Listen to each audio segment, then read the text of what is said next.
खेलति मम हृदये रामः खेलति मम हृदये रामः खेलति मम हृदये रामः खेलति मम हृदये मोहमहार्णव तारककारी मोहमहार्णव तारककारी रागद्वेषमुखासुरमारी मोहमहार्णव तारककारी रागद्वेषमुखासुरमारी रागद्वेषमुखासुरमारी खेलति मम हृदये रामः खेलति मम हृदये रामः खेलति मम हृदये खेलति मम हृदये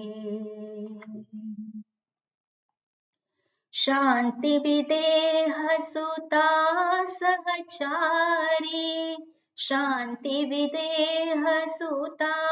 सहचारी दहरायोध्या नगरविहारी शान्तिविदेहसुता सहचारी दहरायोध्या नगरविहारी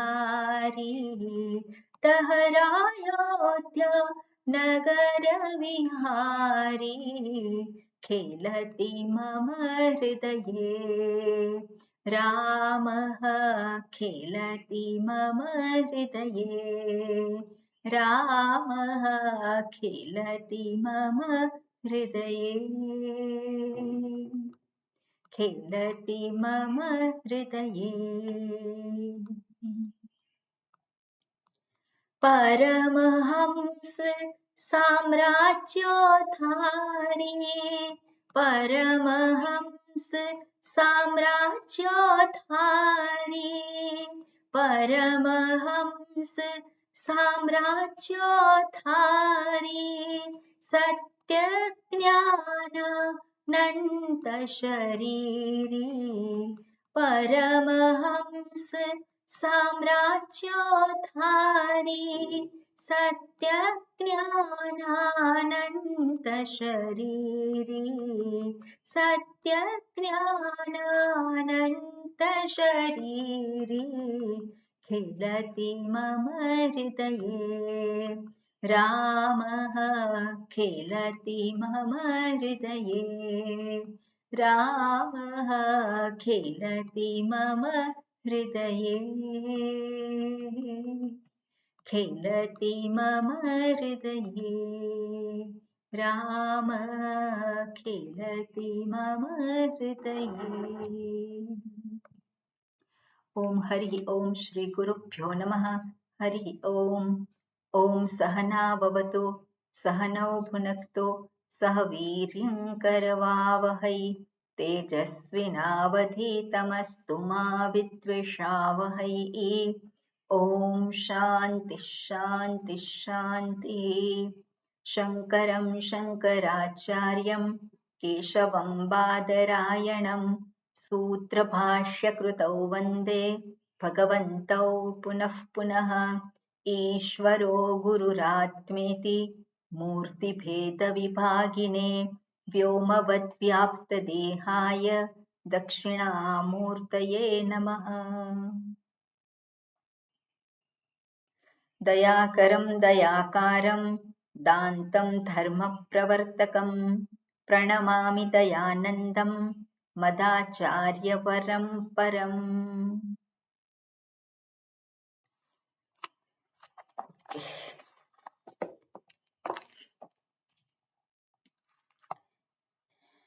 બીજો અધ્યાય અને પહેલી વલ્લી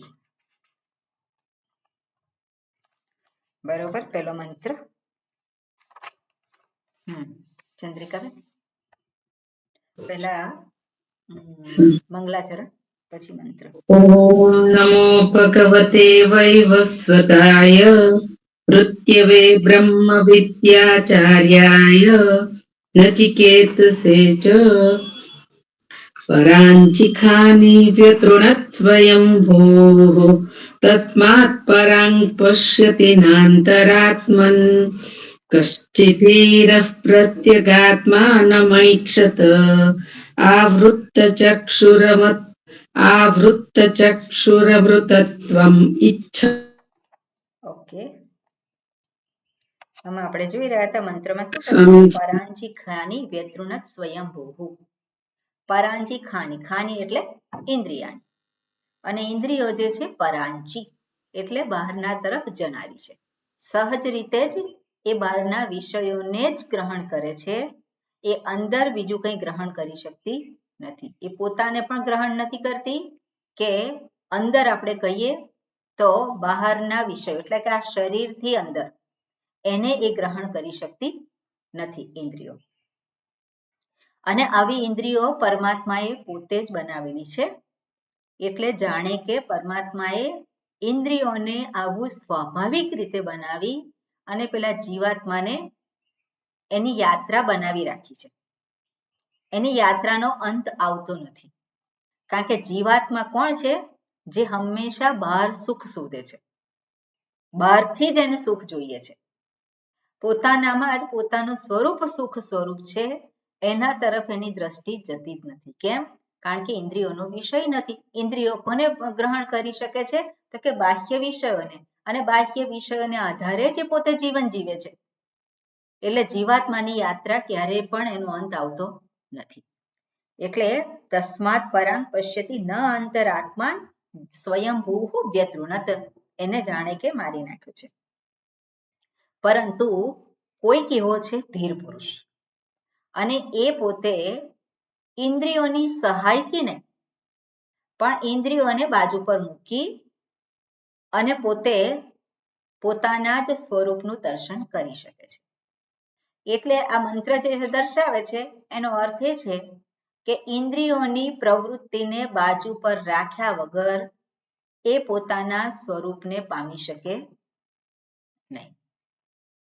એટલે ઇન્દ્રિયો એ સાધનરૂપ છે, પણ એ સાધન કોને માટે છે? બાહ્ય વિષયોને ગ્રહણ કરવા માટે. પણ ઇન્દ્રિયો એ પોતાના સ્વરૂપને ઓળખવા માટે સાધન નથી.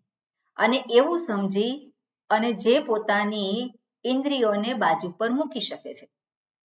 અને કેવી રીતે બાજુ પર મૂકવાની છે? વિવેક કરીને. અરે રે,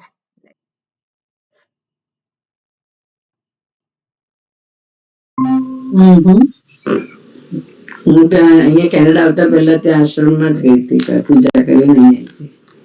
હરિઓમ પ્રણામ. લાઈટનો છે ને અહીંયા પ્રોબ્લેમ થતો જ હોય છે, અને એક વખત તો જાય જ છે, ઓછામાં ઓછું એક વખત જતું હોય છે. હા, એટલે બહુ ધ્યાન જ તમે ના થઈ જઈએ ને એટલા માટે. અમે બહુ ધ્યાન જ તો ના થઈ જઈએ ને એટલા માટે. અમને બહુ આમ એકદમ આમ આત્મ તો શું થઈ જાય કે અંદર ડૂબી જાવ પછી પાછા બહાર બહુ થાય. બરોબર. એટલે આપણે જોઈ રહ્યા હતા કે ઇન્દ્રિયો જે છે એને બાજુ પર રાખ્યા વગર આત્મ તત્વનું દર્શન ના થઈ શકે. એનો અર્થ છે કે ઇન્દ્રિયોથી જે ગ્રહણ થાય છે એ આત્મા ગ્રહણ થઈ શકે નહીં. એ જે ગ્રહણ થાય એ અનાત્મા જ ગ્રહણ થાય. હવે ચોઈસ છે કે નહીં આપણી પાસે? આપણે અનાત્માને ગ્રહણ કરવું કે આત્માને ગ્રહણ કરવું, એમાં ચોઈસ છે. પણ જે વ્યક્તિ અનાત્માને જ ગ્રહણ કર્યા કરે છે, એમાં જ સુખ શોધ્યા કરે છે, એને માટે આત્મસુખ એ પ્રાપ્ત કરી શકે નહીં. અને જેને આત્મસુખની આકાંક્ષા છે એને બાહ્ય એટલે ઇન્દ્રિયોને બાહ્ય વિષયોમાં જતા એને અટકાવવાની છે. અટકાવવાની છે, અટવાવા નથી દેવાની. ખાસ કરીને આપણે જોવાનું કે એમાં સુખ છે બાહ્ય વિષયોમાં, એ દ્રષ્ટિએ એને પ્રવૃત્ત નથી કરવાની. જીવન જીવવા માટે જરૂરી છે, બાહ્ય ઉત્કર્ષ માટે ઇન્દ્રિયોને બાહ્ય જગતમાં પ્રવૃત્ત કરવી એ જરૂર છે બાહ્ય ઉત્કર્ષ માટે, પણ સુખને માટે એ બાહ્ય વિષયો એ કામના નથી. અને એવી સમજદારી જે છે એને બાહ્ય વિષયોમાં વિવેક કરાવે છે. બાહ્ય વિષયોને જ્યારે ગ્રહણ કરવાના હોય ત્યારે વિવેક કરાવે, અને એવો જે વિવેકી જે છે એને જ અહીંયા કહ્યું છે કશ્ચિત ધીરઃ પ્રત્યગાત્માનમ ઐક્ષત, એટલે એ જ પોતાના સ્વરૂપને ઓળખી શકે છે.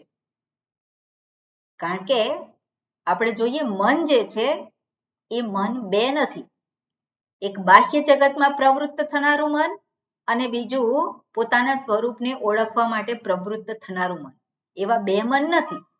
મન તો એક જ છે. ઇન્દ્રિયો જે છે એ પાંચ જે છે એ તો બાહ્ય વિષયોના સંદર્ભમાં જ પ્રવૃત્ત થાય છે, એટલે એની પાસે અપેક્ષા રાખી શકાય એવું નથી. પણ એની પાછળ રહેલું મન જે છે એ મન બાહ્ય વિષયો જે છે, બાહ્ય વિષયોને ગ્રહણ કરનારી ઇન્દ્રિયોની પાછળ છે, અને ઇન્દ્રિયોની પાછળ જે છે એ જ મન ઇન્દ્રિયોને રોકે,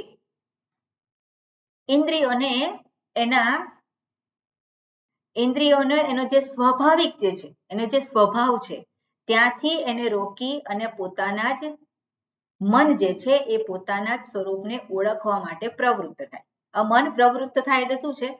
બુદ્ધિ પ્રવૃત્ત થાય, અને બુદ્ધિ પ્રવૃત્ત થાય તો પછી એને પોતાના જ સુખ સ્વરૂપનું ત્યાં ભાન થઈ શકે છે. એટલે મન જે છે એ સાધન છે. ઇન્દ્રિયો એ આત્મ સ્વરૂપને માટે સાધન કહેવાય? ના કહેવાય.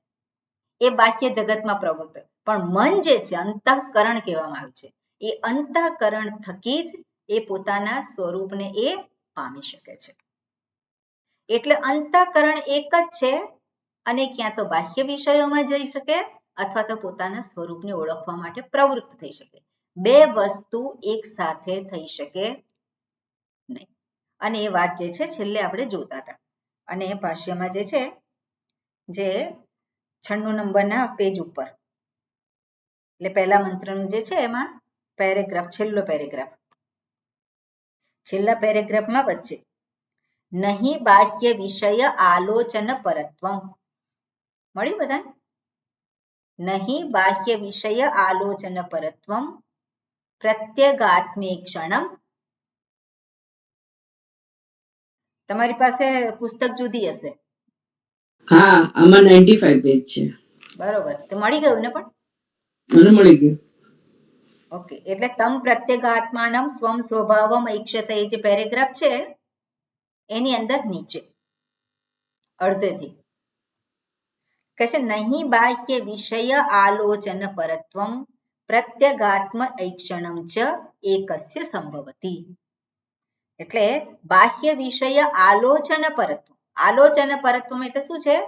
એને જાણવા માટે પ્રવૃત્ત થવું, એને ગ્રહણ કરવા માટે પ્રવૃત્ત થવું, અને સાથે સાથે પ્રત્યેગાત્મ ઈક્ષણમ, પોતાના જ સ્વરૂપને જોવા માટે પ્રવૃત્ત થવું, એ બંને એકસ્ય ન સંભવતી, ન આગળ છે, બંને એક સાથે સંભવિત નથી. એટલે લાડવા બે ખવાય નહીં, એક જ લાડવો ખાવાનો હોય. જો બે લાડવા ખાવા જાય તો બેમાંથી એકે મળે નહીં. ઓકે, એટલે આગળ શું કહે છે વાંચીએ આપણે. હા રેખાબેન, બોલું છું, રિપીટ કરજો. કિમર્થમ પુનઃ ઇત્થમ મહતા પ્રયાસેન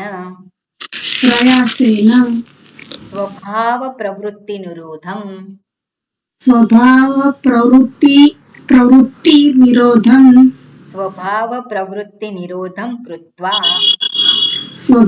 પ્રવૃત્તિ નિરોધમ કૃત્વા ધીરઃ પ્રત્યગાત્માनं પશ્યતિ इति उच्यते. अमृतत्वम् अमरणधर्मत्वम् અમરણધર્મત્વમ નિત્ય સ્વભાવતામ ઇચ્છન નિત્યમ સ્વભાવતામ ઇચ્છન આત્મનઃ ઇત્યર્થ ઇત્યર્થઃ. આત્મનઃ ઇત્યર્થઃ. ઓકે, એટલે અહીંયા શું કહે છે? કિમર્થ એ જ વસ્તુને સમજાવે છે. કિમ અર્થમ પુનઃ ઇત્થમ મહતા પ્રયાસેન.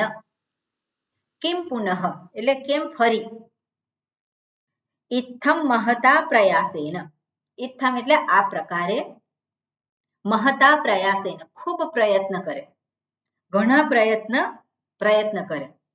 અને કયો પ્રયત્ન કરે? ઘણા પ્રયત્નની આવશ્યકતા છે. કેવા પ્રકારની?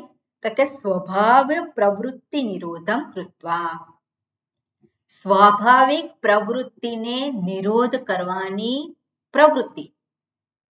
હવે સ્વાભાવિક પ્રવૃત્તિ કઈ છે? સ્વાભાવિક પ્રવૃત્તિ છે બાહ્ય જગતમાં ભટકી જવું, બાહ્ય જગતમાં પ્રવૃત્ત થવું, એ સ્વાભાવિક પ્રવૃત્તિ છે. અને પ્રયત્ન કયો છે? એમાં સ્વાભાવિક પ્રવૃત્તિને નિરોધ, એને રોકવી. એ જે મહતા પ્રયાસેન એટલે મોટો પ્રયાસ, એટલે મોટો પ્રયત્ન કરે. અને કોણ કરે છે? ધીર, જે ધીર પુરુષ આ રીતે ખૂબ પ્રયત્ન કરી અને પ્રત્યગાત્માનમ પશ્યતિ, કોને ઓળખે છે? પોતાના જ અંતરતમ આત્માને, જે સૌથી નજીક છે એને એ પોતે પશ્યતિ એટલે જુએ છે, અને જુએ છે એટલે જાણે છે, જાણે છે એટલે ઓળખે છે. ઓકે, એટલે પ્રત્યગાત્માનમ પશ્યતિ ઇતિ ઉચ્યતે. આ કેવું છે? આપણે ગયા વખતે જોયું હતું આને, કે જેવી રીતે નદી જે છે, નદીનું પાણી ઉપર ચડાવવા જેવું છે. હવે નદીનું પાણી હોય નીચે સહજ રીતે વહી જાય, પણ ઉપર ચડાવવાનું હોય તો, ઉપર ચડાવવાનું હોય શું થાય? ઇલેક્ટ્રિક મોટર લગાવવી પડે. બળ જોઈએ, પ્રયત્ન જોઈએ, બધું જોઈએ. પાવર શું કહે છે આપણે? કે મોટર એટલે શું છે? પાવર. અને પાવર એટલે શક્તિ. એ શક્તિનો આધાર લઈ અને ઉપર ચડાવવામાં આવે. પણ નીચે જવું એ કેવું છે? સ્વાભાવિક છે. એટલે એવી રીતે ઇન્દ્રિયોનું બાહ્ય જગતમાં જવું, એના વિષયોને ગ્રહણ કરવું એ સ્વાભાવિક છે. પણ ત્યાંથી એને રોકવી એ કેવું છે? એ મહતા પ્રયાસીન, એ ત્યાં પ્રયાસ જે છે એ ખૂબ રહેલો છે. કારણ કે ઇન્દ્રિયોને સ્વભાવ પડેલો છે, આદત પડી છે, અને આદતને આધારે શું છે? જતી રહે છે. અને આદતને કારણે ઇન્દ્રિયો જાય છે, અને એની પાછળ મનને પણ ખેંચી જાય છે. અને એક વખત મન ગયું ત્યાં, પછી ચાલુ થઈ જાય. પછી ત્યાંથી ક્યારે પાછું ફરે આપણને ખબર નથી. એટલા માટે કહ્યું છે મહતા પ્રયાસીન. ઘણા બધા પ્રયાસ થકી એ ફરી પાછું એને ઇન્દ્રિયોથી એને મુક્ત કરે છે મનને. અને પછી શું કરે છે? એ જે છે સ્વભાવ પ્રવૃત્તિ નિરોધમ કૃત્વા ધીરઃ પ્રત્યેગાત્માનમ પશ્યતિ ઇતિ ઉચ્યતે. ઓકે, શેને માટે? તો કે અમૃતત્વમ અમરણ ધર્મત્વમ નિત્ય સ્વભાવતામ ઇચ્છન આત્મનઃ ઇત્યર્થઃ. ઇચ્છન, ઇચ્છન જે શબ્દ છે કયો પ્રત્યય લાગેલો છે ત્યાં? ઇચ્છન.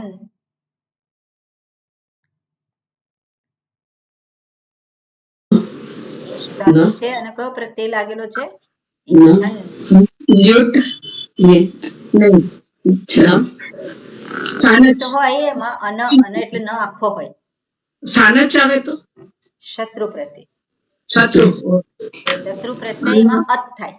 ઈચ્છત, બરાબર. ઈચ્છત નો ટકા સાનજ, બરાબર સાનજ. શત્રુ એટલે શું? ઈચ્છા કરતો કરતો, એટલે ઈચ્છા થઈ ગઈ છે એવું નહીં, પૂરી થઈ ગઈ છે એવું નહીં, પણ ઈચ્છા એની કરવાની ચાલુ છે, વર્તમાન કાળ દર્શાવે છે. એટલે ઈચ્છન એટલે ઈચ્છા કરતો કરતો શું છે અહીંયા? તો કે નિત્ય સ્વભાવતામ ઈચ્છન, નિત્ય સ્વભાવની ઈચ્છા કરે છે કરતો કરતો. અને શેનું? તો કે અમૃતત્વમ, જે અમૃતત્વ છે, જેને શું કહ્યું છે? અમરણ ધર્મત્વમ. અને અમરણ ધર્મ એવું જે છે શું છે? નિત્ય સ્વભાવતામ, જેનો સ્વભાવ કેવો છે? નિત્ય છે. એની ઈચ્છા કરતો કરતો આત્મનઃ ઇત્યર્થ. હવે કોનો સ્વભાવ એવો છે? તો કે આત્મનઃ. એટલે આત્મનઃ એટલે પોતાનો જ, અને પોતાનો એટલે હુંનો. હુંનો જે સ્વભાવ છે કેવો છે? તો કે અમૃતત્વમ. અને અમૃતત્વમ એટલે ન મૃતત્વમ. અને મૃત એટલે શું? મૃત, આપણે કહીએ છીએ મૃત, મરી ગયેલું. એટલે મૃતત્વમ એટલે જે મરી ગયેલું. પણ અમૃતત્વમ એટલે શું છે? અમૃત્યુ. એટલે શું છે? કે જેનું મૃત્યુ થતું નથી, એને કહેવાય અમૃતત્વ. એટલે કે અમરત્વ. એટલે બીજો શબ્દ આપે છે ને અમૃતત્વમ એટલે શું છે? અમરણ. અમરણ ધર્મત્વ.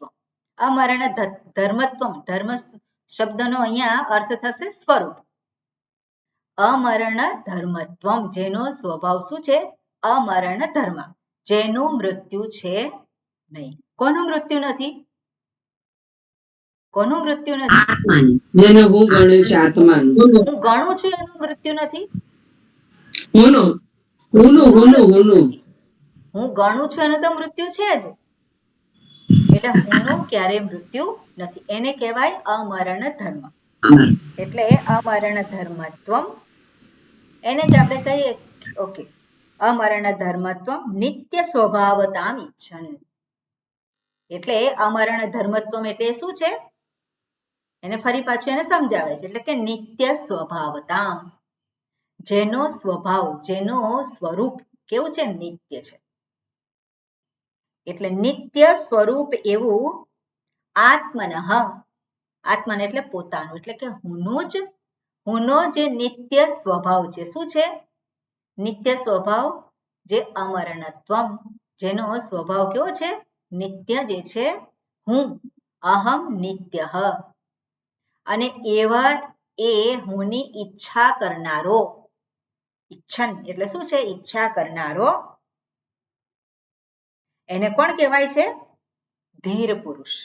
અને એ પોતાના આ અમરણ ધર્મવાન સ્વરૂપને ઓળખે છે. જે ધીર પુરુષ છે એ પોતાના સ્વરૂપને ઓળખે છે. એટલે હવે નિત્ય સ્વરૂપતામ ઈચ્છન જે છે એની ઈચ્છા કરનારો. તો સ્વરૂપની ઈચ્છા કરનારો એને કોણ કહેવાય? તો કે એ જે મોક્ષને ઈચ્છનારો. બીજા શબ્દોમાં આપણે કેવું હોય તો શું કહેવાય? મોક્ષની પ્રાપ્તિ માટેની ઈચ્છા કરનારો. અને મોક્ષ એટલે શું છે? મુક્તિ. અને જેને મુક્તિ જોઈએ છે એને બંધન સ્પષ્ટ હોય કે નહીં? જેને મુક્તિ જોઈતી હોય એને બંધન સ્પષ્ટ હોવું જરૂરી છે. જો બંધન સ્પષ્ટ ના હોય તો શેમાંથી મુક્તિ? હવે કયું બંધન છે? પેલો ધીર પુરુષ છે, એને ખબર છે મારે મોક્ષ છે, તો બંધન એને સ્પષ્ટ છે. તો કયું બંધન છે? બંધન કયું છે? ઇન્દ્રિયો સહજ રીતે જ એના વિષયોમાં દોડી જાય છે અને સાથે સાથે મનને પણ લઈ જાય છે. અને એ અનિત્ય જે વિષયો છે એની અંદર દોડી જવું, એવો જે સ્વાભાવિક જે પ્રવૃત્તિ છે, અને એ પ્રવૃત્તિને એ પોતે જોઈ શકે છે કે આ જ બંધન ઊભી કરનારી છે. કેમ? કારણ કે અનિત્ય છે. અનિત્યથી નિત્યની પ્રાપ્તિ થઈ શકે નહીં. એટલે અનિત્ય એવું આ જગત, એના વિષયો અને એમાં એને કારણે ઊભું થતું બંધન, એ બંધનમાંથી છૂટવા માટે જે ઈચ્છા કરે છે, ઈચ્છા કરનારો જે છે એ શું કરે છે? પોતાની જે સહજ જે સ્વાભાવિક પ્રવૃત્તિ છે એનો નિરોધ કરે છે. એ પ્રવૃત્તિને રોકી અને પોતાના અમરણ ધર્મ જે છે, જે નિત્ય સ્વભાવ છે પોતાનો, એને એ પોતે ઓળખવા માટે પ્રવૃત્ત થાય છે અને એને એ પ્રાપ્ત કરે છે. એટલે કશ્ચિત ધીરઃ પ્રત્યગાત્માનમ ઐક્ષત, એ જુએ છે. અમૃતત્વમ ઈચ્છન, અમૃતત્વની ઈચ્છા કરતા કરતા. અથવા ઈચ્છન શબ્દ છે જે પ્રથમા વિભક્તિ એક વચન છે, એટલે ઈચ્છા કરનારો આપણે એવી રીતે લઈ શકીએ. ઈચ્છા કરનારો એને જુએ છે, પોતાના સ્વરૂપને જુએ છે, ઓળખે છે, પ્રાપ્ત કરે છે. બરાબર, એવો એનો અર્થ થાય. તો અહીંયા સુધી આ પ્રથમ મંત્રની ચર્ચા કરી.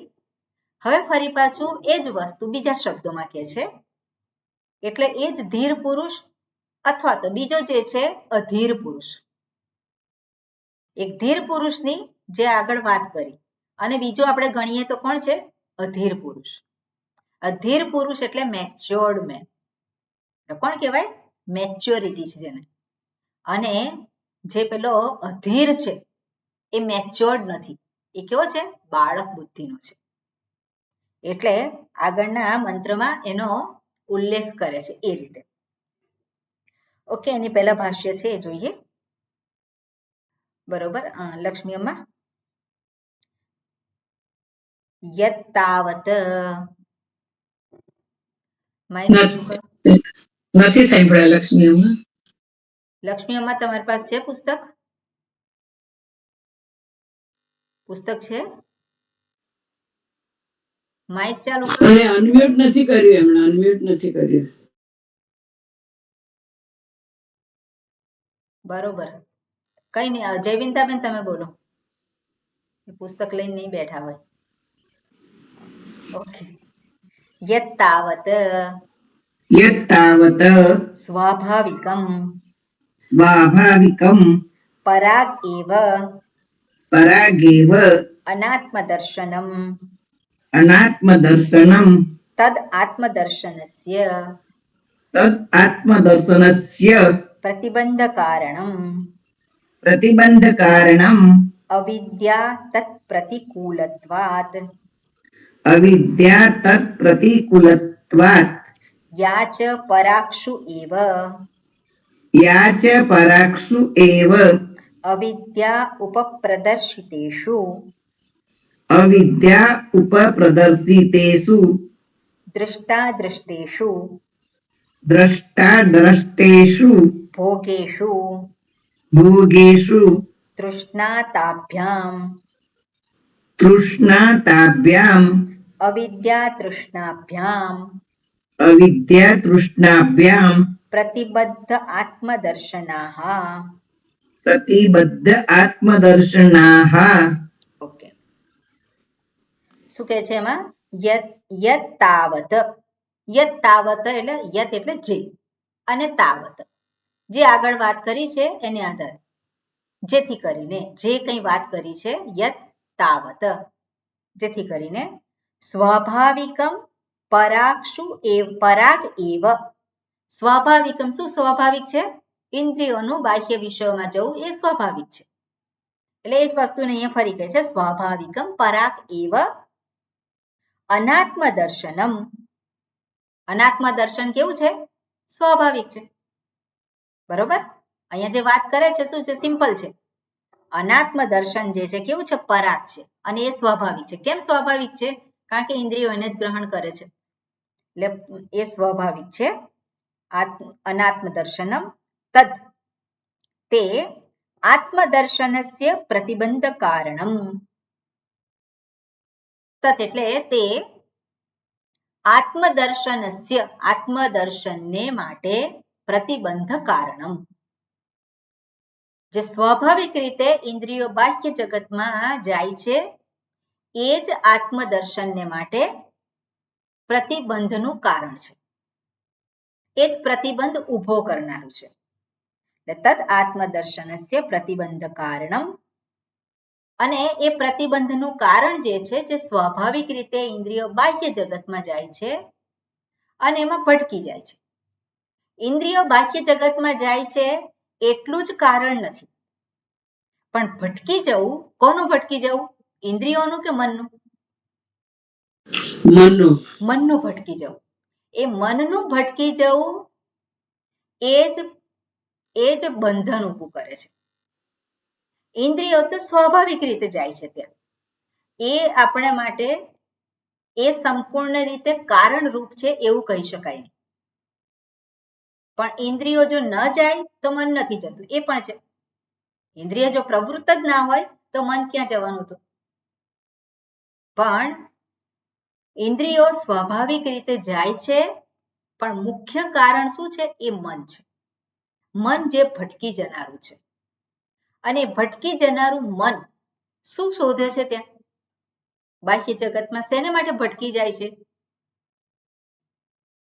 એને વિષયોનું સુખ જોવે છે. એને જોઈએ છે શું? સુખ. અને વિષયોમાંથી સુખ મળે છે કે નહીં? નથી મળતું એવું કહેવાય કે નથી મળતું? મળે છે. અને એટલે પેલું મન સુખ માટે બાહ્ય વિષયોમાં ભટકી જાય છે. અને કેમ ભટકી જાય છે એનું કારણ આપે છે. કેમ? કારણ કે એ મન જે છે એણે પોતાના જ સ્વરૂપ સુખને ઓળખેલું નથી. એટલે સ્વરૂપ સુખનો અનાદર કરેલો છે. અને અનાદર કેમ કર્યો છે? કારણ કે સ્વરૂપ સુખ છે એવી ખબર નથી. સ્વરૂપ સુખ જેવી કોઈક વસ્તુ છે એવી ખબર નથી. એને સુખ દેખાય છે ક્યાં દેખાય છે? બાહ્ય વિષયોમાં દેખાય છે. અને એટલા માટે અહીંયા કહે છે કે બાહ્ય વિષયોમાં જે ભટકી જનાર જે છે એ પ્રતિબંધ કારણમ છે. અને એ મુખ્ય પ્રતિબંધ કયો છે? તો કે અવિદ્યા. એટલે કે છે પ્રતિબંધ કારણમ અવિદ્યા તત્ પ્રતિકૂલત્વાત. અને એ જ પ્રતિકૂળ છે. શેને માટે? આત્મદર્શનને માટે એ જ પ્રતિકૂળ છે. શું પ્રતિકૂળ છે? તો કે અવિદ્યા. અવિદ્યા છે એટલા માટે જ એ જે સુખ નથી ત્યાં એને સુખ દેખાય છે. એનો આભાસ જે છે ત્યાં જે શોધવા માટે પ્રવૃત્ત થાય છે. અને એનું મુખ્ય કારણ અવિદ્યા છે. એટલે પોતાના સ્વરૂપને ન ઓળખવું એ છે. ઓકે, પછી આગળ શું કહે છે? ઓકે, આના સંદર્ભમાં આપણે જોઈ શકીએ કે અવિદ્યા એના બે કાર્ય છે. પહેલા પણ જોયેલું છે આપણે. અવિદ્યા જેના બે કાર્ય છે. કોઈ પણ વસ્તુ હોય એનું અજ્ઞાન, તો અજ્ઞાન એ બે કાર્ય કરે. એની બે શક્તિ કહેવાય. એક જે છે આવરણ શક્તિ અને બીજી છે વિક્ષેપ શક્તિ. આવરણ શક્તિ એ શું કરે છે? એ વસ્તુ છે એને ઢાંકી દે છે. અને વિક્ષેપ શક્તિ શું કરે છે? જે નથી એને દર્શાવે છે. અને રજ્જુ સર્પનું ઉદાહરણ આપણને ખબર છે. એ જ રીતે પોતાના સ્વરૂપને જે ઓળખતો નથી એ અજ્ઞાન જે છે શું કરે છે? એને સ્વરૂપને ઢાંકી દે છે. સ્વરૂપ શું છે? સુખ સ્વરૂપ છે. એ સુખ સ્વરૂપને ઢાંકી દીધું અને સુખને એ દર્શાવે છે. ક્યાં દર્શાવે છે? વિષયોમાં સુખ દર્શાવે છે. વિષયોમાં જ એને સુખ દેખાય છે. એટલે આ પ્રમાણે જે અવિદ્યા છે એ પેલાને માટે શું કરે છે? જે વ્યક્તિને માટે એક પ્રતિબંધ ઊભો કરે છે. સુખને માટેનો પ્રતિબંધ ઊભો કરનારી છે એવું અહીંયા દર્શાવે છે. એટલું જ નહીં, યાચ પરાક્ષુ એવ. યાચ પરાક્ષુ એવ અવિદ્યા ઉપપ્રદર્શિતેષુ દૃષ્ટાદૃષ્ટેષુ ભોગેષુ તૃષ્ણા. હવે એમાં યા શબ્દ છે એને તૃષ્ણા સાથે જોડવાનો. યા તૃષ્ણા અને ભોગેષુ. યા ભોગેષુ તૃષ્ણા. જે ભોગમાં તૃષ્ણા રહેલી છે તે. હવે ભોગમાં જે તૃષ્ણા રહેલી છે, તૃષ્ણા શબ્દનો અર્થ આપણે જોયેલો છે. ઈચ્છા અને તૃષ્ણા એ બેમાં ભેદ છે. શું ભેદ છે? ઈચ્છા અને તૃષ્ણા આપણે શું ભેદ છે? દાખલા તરીકે હું કહું તમને, મને તરસ લાગી તો હું શેની ઈચ્છા કરું? પાણીની. પણ કોલ્ડ ડ્રિંક પીવાનું કરું એ તૃષ્ણા કહેવાય. હા, કોલ્ડ ડ્રિંક પીવું છે તૃષ્ણા થઈ કહેવાય. બરોબર. એટલે કોઈ ચોક્કસ વસ્તુની ઈચ્છા રાખવી એ પૂરી થાય કે ના થાય? પૂરી થાય પણ ખરી ને ના થાય, બંને છે, એને તૃષ્ણા કહેવાય. પણ ખરેખર ઉદાહરણ જે છે બીજું તૃષ્ણા માટેનું, પાણી પીવાની ઈચ્છા છે અને ઈચ્છા પૂરી કરી શકાય છે. એટલે એને ઈચ્છા કહેવાય. પણ મારે તો પર્ટિક્યુલર પાણી જ જોઈએ, મૃગજળ જોઈએ. મૃગજળથી તરસ છીપાવવાની ઈચ્છા, એને શું કહેવાય? એ તૃષ્ણા. બરાબર, એને તૃષ્ણા. એટલે પરમ સુખી થવું છે મારે. મને ગમે છે એ વ્યક્તિ મને મળી જાય, મને ગમે છે એ વસ્તુ મળી જાય એટલે હું પરમ સુખી થઈ જઈશ, કાયમને માટે સુખી થઈ જઈશ. એવી જે ઈચ્છા છે એને શું કહેવાય? એને તૃષ્ણા કહેવાય. કારણ કે નિત્ય સુખ એ વિષયોમાંથી મળી શકે નહીં, પણ વિષયો પાસે નિત્ય સુખની અપેક્ષાથી પ્રવૃત્ત થવું એને કહેવાય તૃષ્ણા.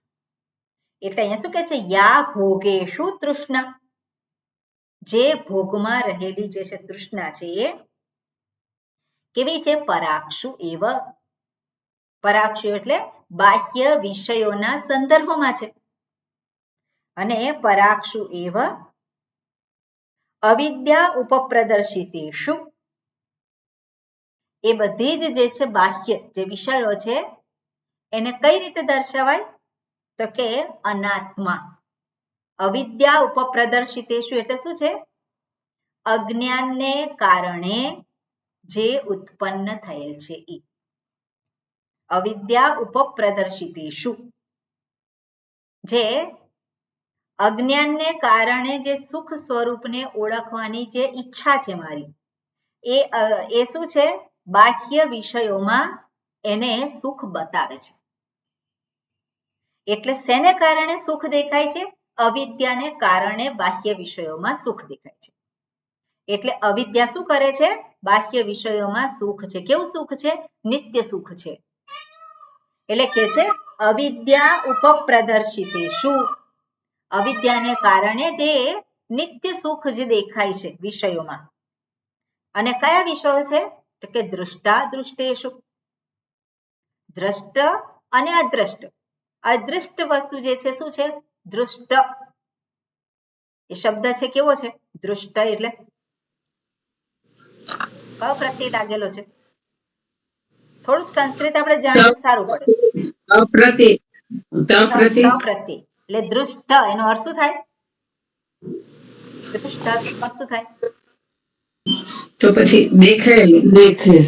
દેખાયેલું, જોયેલું. જોયેલું દૃષ્ટ અને અદૃષ્ટ. અદૃષ્ટ એટલે ન જોયેલું, પણ અહીંયા ન જોયેલાનો અર્થ શ્રુત લેવાનો છે. દૃષ્ટ અદૃષ્ટ. દૃષ્ટ જે છે એને આપણે પ્રત્યક્ષ કહીએ, જોયેલું, અને અદૃષ્ટ એટલે જાણેલું. જાણેલું કેવી રીતે? કોઈકની પાસેથી સાંભળેલું. એટલે જોયેલું અને સાંભળેલું એને કહેવાય દૃષ્ટાદૃષ્ટ. દૃષ્ટ અદૃષ્ટ અદૃષ્ટેષુ ભોગેષુ, એટલે જોયેલા અને જાણેલા ભોગોમાં તૃષ્ણા. બરાબર, એ જે જોયેલા જાણેલા ભોગોમાં તૃષ્ણા જે છે એમાંથી જે ઉપર ઉઠેલો છે. પણ અહીંયા શું દર્શાવે છે? ઉપર ઉઠેલો છે નહીં, એ જે બાહ્ય જે વિષયો છે એમાં જ સુખ એને દેખાય છે. એ શું છે? એની તૃષ્ણા છે. અને દૃષ્ટાદૃષ્ટેષુ ભોગેષુ, ભોગ વિષયેષુ તૃષ્ણા, અને તાભ્યામ અવિદ્યા તૃષ્ણાભ્યામ. અને તાભ્યામ એટલે દૃષ્ટ અને અદૃષ્ટ જે છે એમાંથી અવિદ્યા તૃષ્ણાભ્યામ, એ શેને કારણે છે? અવિદ્યાને કારણે. અને અવિદ્યા તૃષ્ણાભ્યામ એટલે અવિદ્યા દૃષ્ટ અને અદૃષ્ટના સંદર્ભને કારણે, એટલે એનું કારણ શું છે? અવિદ્યા છે. અવિદ્યાને કારણે દૃષ્ટ અને અદૃષ્ટની તૃષ્ણા છે. એટલે તૃષ્ણા અને અવિદ્યા. બરાબર, અવિદ્યાને કારણે ઊભી થયેલી તૃષ્ણા. એટલે અહીંયા શું દર્શાવે છે? બાહ્ય વિષયોના સંદર્ભમાં તૃષ્ણા, ભોગેષુ તૃષ્ણા, અને એનું કારણ છે અવિદ્યા. એટલે આ બંને તાભ્યામ, આ બંને જે છે તાભ્યામ અવિદ્યા તૃષ્ણાભ્યામ. બરાબર, ક્લિયર? બે જે છે તાભ્યામ અવિદ્યા તૃષ્ણાભ્યામ, બંનેમાંથી પ્રતિબદ્ધ આત્મદર્શનાહ, જેમણે જે પ્રતિબદ્ધ આત્મદર્શનાહ, પ્રતિબદ્ધ એટલે શું છે? જે પ્રતિબદ્ધ કરે, જેને નિશ્ચય કરેલો છે. શેનો નિશ્ચય કરેલો છે? આત્મદર્શનાહ, એટલે આત્મદર્શન કરવાનો જેણે નિશ્ચય કરેલો છે તે. એ શું કરે છે? આ તૃષ્ણા અને અવિદ્યામાંથી શું કરે છે? પોતે ઉપર ઉઠે છે, એમાંથી એ મુક્ત થાય છે, અને એવું અહીંયા દર્શાવે છે.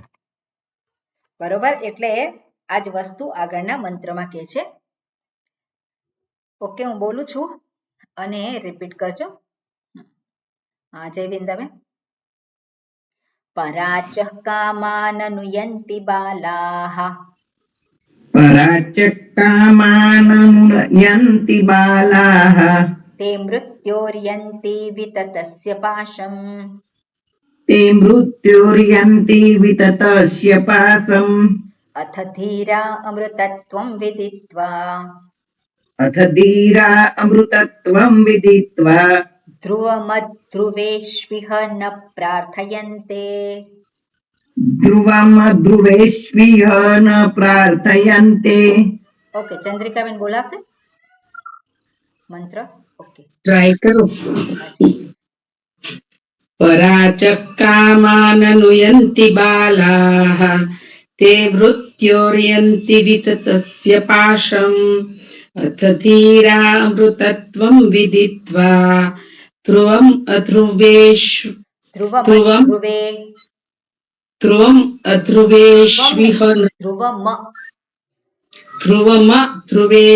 ન પ્રાર્થયન્તે. બરોબર, ઓકે, સરસ. એટલે અહીંયા દર્શાવે છે પરાચહ કામાન અનુયંતિ બાલાહ, બાલાહ બાલાહ અનુયંતિ, અનુયંતિ અનુસરે છે. શેને અનુસરે? જે બાળકો હોય એ સ્વાભાવિક મનમાં જે ઉઠે એને અનુસરે, બરાબર ને? બાળક જે હોય એ શું કરે? પોતાને જે ઈચ્છા ઊભી થાય એને અનુસરતા હોય. એટલે બાલાહ અનુયંતિ, ક્યાં? તો કે કામાન, કામનાઓ, ઈચ્છાના વિષયો. અને ઈચ્છાના વિષયો ક્યાં છે? અંદર છે કે બહાર છે? બહાર છે. એટલે પરાચહ કામાન, બધા કામનાના વિષયો, ઈચ્છાના વિષયો ક્યાં છે? બહાર છે. એટલે બાળક જે છે એ બહારના વિષયોને અનુસરે છે, બરાબર? પહેલા વાક્ય જે છે એનો અર્થ આપો. અને પરિણામે તે મૃત્યોહો યંતિ વિતતસ્ય પાશમ, તે મૃત્યોહો વિતતસ્ય પાશમ યંતિ, યંતિ એટલે જાય છે, જાય છે. ક્યાં જાય છે? મૃત્યોહો વિતતસ્ય પાશમ, મૃત્યોહો મૃત્યુના, અને વિતત, વિતત એ જે છે વી ઉપસર્ગ છે તન ધાતુ, તન વિસ્તારી, વિતત, વિતત ત પ્રત્યય, વિસ્તારિત થયેલો, વિસ્તારિત એવો પાશમ, મૃત્યુના એવો જે વિસ્તારિત થયેલું જે પાશ છે એમાં એ જાય છે. એટલે પેલો બાળક જે છે એ શેને? બાહ્ય વિષયોને અનુસરે છે, બાહ્ય વિષયોની ઈચ્છા રાખે છે, અને અંતે એને એની ગતિ શું થાય છે? મૃત્યુને એ પામે છે. કોણ કહે છે આ? આવું કોણ કહે છે? જે વાત કરે છે કોણ? કોને કહે છે? યમરાજા નચિકેતને કહે છે. યમરાજા પોતે. યમરાજા કોણ છે? મૃત્યુ. મૃત્યુ. એટલે મૃત્યુ પોતે જ કહે છે કે જે આ પ્રકારના લોકો જે છે બાહ્ય જગતના વિષયોને જ ઈચ્છા રાખે છે એ કોણ છે? બાળકો છે, બાળક બુદ્ધિના છે. બાળક કરે એ સ્વાભાવિક છે, પણ બાળક બુદ્ધિનો કરે તો એ કેવું છે? એને માટે આ મારા પાશમાંથી એ છૂટી શકે નહીં. એટલે પરાચહ કામાન અનુયંતિ બાલાહ તે મૃત્યોહો યંતિ વિતતસ્ય પાશમ, મૃત્યુનું જે વિસ્તારિત થયેલું જે પાશ છે એને એ પામે છે. ઓકે, કોણ બચી જાય છે? અથ ધીરા અમૃતત્વમ વિદિત્વા. ધીર પુરુષ જે છે અમૃતત્વમ વિદિત્વા, અમરત્વ જે આગળ દર્શાવ્યું હતું, અમરત્વ મૃત્યુથી પર એવા પોતાના સ્વરૂપને જાણીને. બરાબર, આગળનો જે મંત્ર છે એમાં દર્શાવ્યું અમરણ ધર્મત્વ. તો એ અમૃતત્વ અથવા તો અમરણ. અમૃતત્વ શબ્દ જે છે, અમૃત, એના બે અર્થ થઈ શકે. અમૃત કોને કહીએ આપણે? અમૃત જેવું મીઠું છે આપણે કહીએ. હવે આજે આપણે વાક્ય પ્રયોગ કરીએ છીએ, શબ્દ પ્રયોગ અમૃત જેવું, તો આપણે અમૃતને ચાખેલું છે? પણ શું કે અમૃત જેવું મીઠું છે. એક રીતે સત્ય કહેવાય ને, એટલે સત્ય સૌથી વધારે ઈચ્છનીય હોય. સૌથી વધારે ઈચ્છનીય શું છે દરેક વ્યક્તિને માટે? સુખ છે. દરેકને માટે ઈચ્છનીય સુખ જ છે. અને કેવું સુખ? નિત્ય સુખ. કેવું સુખ? ભેળસેળ વગરનું સુખ. કેવું સુખ? કોઈ પણ પ્રકારની જવાબદારી વગરનું સુખ. કોઈ નિમિત્તને આધારે પ્રાપ્ત થાય એવું સુખ નહીં, પણ કોઈ પણ નિમિત્ત વગર હું સુખી, તેવું જોઈએ છે કે નહીં? કોઈ પણ નિમિત્ત વગર હું કેવો જોઈએ છે મને? હું સુખી. એટલે આવો જે વ્યક્તિ જે છે એ અમૃતત્વ, એટલે શું કે છે? ધીરાહા અમૃતત્વમ વિદિત્વા. આવું જ એનું પોતાનું સ્વરૂપ છે. બરાબર, સ્વરૂપ શું છે? અમરત્વ. જે એને જોઈએ છે એવું જ એનું પોતાનું જે સ્વરૂપ છે એને ઓળખીને શું છે? ધ્રુવમ અધ્રુવેશુ ન પ્રાર્થયન્તે. એ જે શાણો પુરુષ છે, ધીર પુરુષ છે, ન પ્રાર્થયન્તે. ન પ્રાર્થયન્તે એટલે પ્રાર્થના કરતો નથી.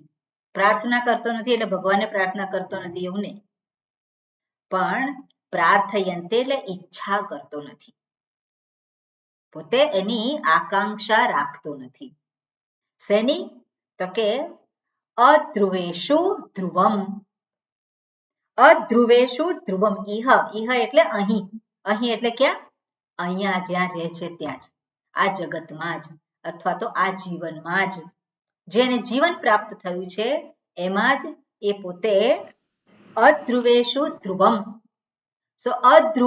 અધ્રુવેશુ એટલે શું છે? ધ્રુવ એટલે કોને કહેવાય? ધ્રુવ એટલે નિશ્ચળ.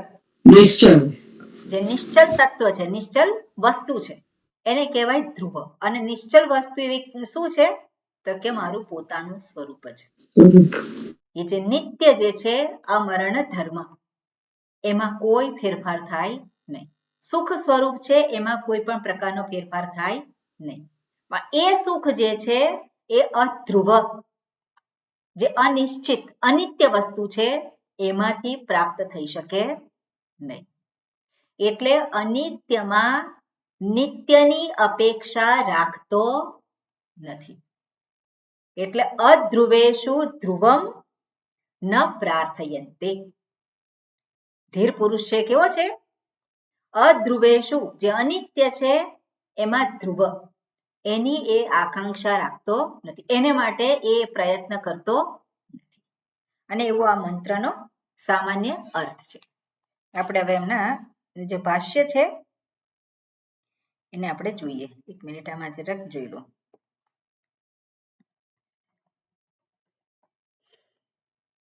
બરોબર. હવે આજે છે મૃત્યોર્યંતી વિતતસ્ય પાશમ, જે વાત કરી છે યમરાજાએ કે એ મારા પાશમાં આવીને પડે છે. એટલે હવે યમરાજા કે છે કે મારું જે વિસ્તીર્ણ પાશ છે જે, એમાં એ આવી જાય છે.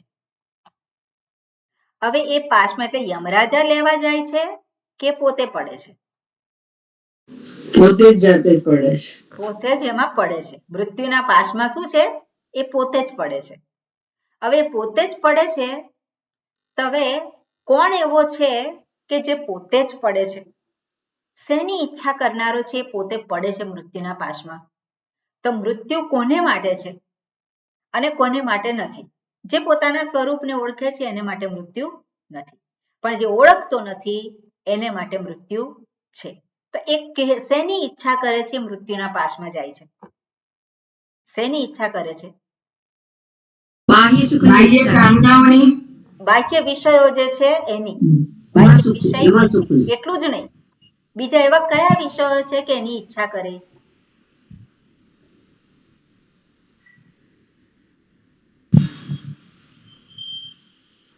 જગતની વિષયો જગતના વિષયો, જગતની બીજા વિષય. કયા વિષયો છે? કયા વિષયો એવા જે છે કે જેની ઈચ્છા કરીને એ મૃત્યુને એટલે મૃત્યુથી પર ના થઈ શકે? એટલે લૌકિક વિષયો. અને બીજા કેવા વિષયો છે? અલૌકિક અલૌકિક એટલે કયા વિષયો? પારલૌકિક પારલૌકિક પારલૌકિક એટલે શું? સ્વર્ગાદી લોકાદી સ્વર્ગાદી. બરોબર. એટલે વિષયો જે છે કયા વિષયો છે? માત્ર બાહ્ય જગતના જ વિષયો નહીં, પણ બાહ્ય જગત અંતર્ગત આજે અલૌકિક જે કહીએ આપણે સ્વર્ગાદી આવી લોકા જાય. એટલે સ્વર્ગમાં ગયેલો છે એ મૃત્યુથી મુક્ત થઈ જાય? નથી મળતી નથી મળતી એ નથી, એને પાછળ પાછા આવી જાય મળતી, એ તો ફરી પાછો આવે છે. આવે છે. એટલા માટે ભગવદ્ ગીતામાં ભગવાને કહ્યું છે આ બ્રહ્મ ભુવના લોકા પુનરાવર્તિનોર્જુન. બ્રહ્મલોક સુધીના બધા જ લોકમાં ગયેલો. કેમ જાય છે બીજા લોકમાં? એ કેમ જાય છે? ઈચ્છા વગર સુખ જાય? માટે સુખ માટે વગર ના જાય. એટલે ઈચ્છા કરે છે, કર્મ કરે છે, ઉપાસના કરે છે, જે કંઈ કરવાનું છે બધું કરે છે. લૌકિક કર્મ ને એને માટે લૌકિક કર્મ છે ત્યાં ના જાય.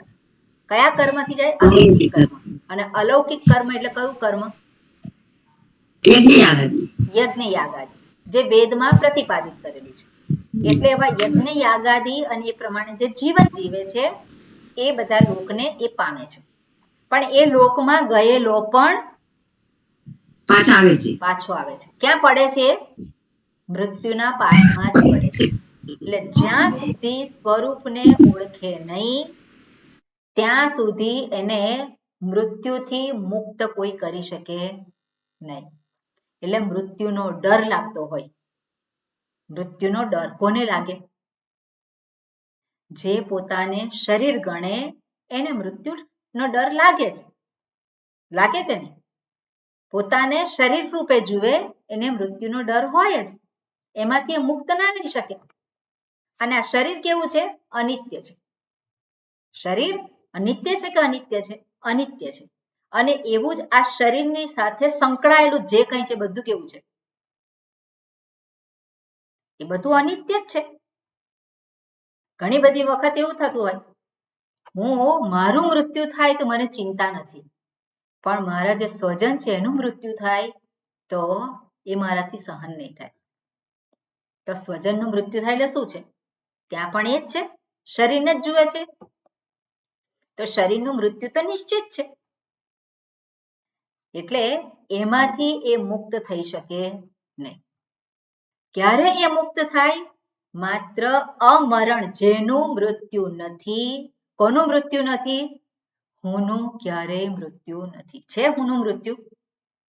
હુંનું ક્યારેય મૃત્યુ નથી. એટલે હું મરતો નથી.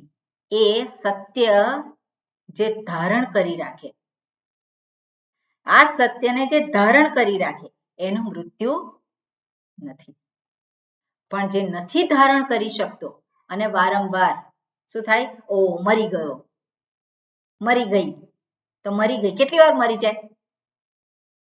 મરીને ફરી પાછા જીવતા થયા. કંઈક થયું અને એ મરી ગઈ, તો મરી ગઈ ફરી પાછી જીવતા થયા. એટલે એ તો ફરી પાછો એને મૃત્યુનું ચક્ર જે છે ચાલ્યા જ કરે છે એને માટે. અને આ રીતે અહીંયા દર્શાવે છે કે સ્વરૂપને ઓળખ્યા વગર, હુંને ઓળખ્યા વગર મૃત્યુના પાશમાંથી મુક્ત થઈ શકાય. ઓમ પૂર્ણમદ પૂર્ણમિદં પૂર્ણાત પૂર્ણમુદચ્યતે પૂર્ણસ્ય પૂર્ણમાદાય પૂર્ણમેવાવશિષ્યતે. ઓમ શાંતિ શાંતિ શાંતિ. હરિ ઓમ શ્રી ગુરુભ્યો નમઃ.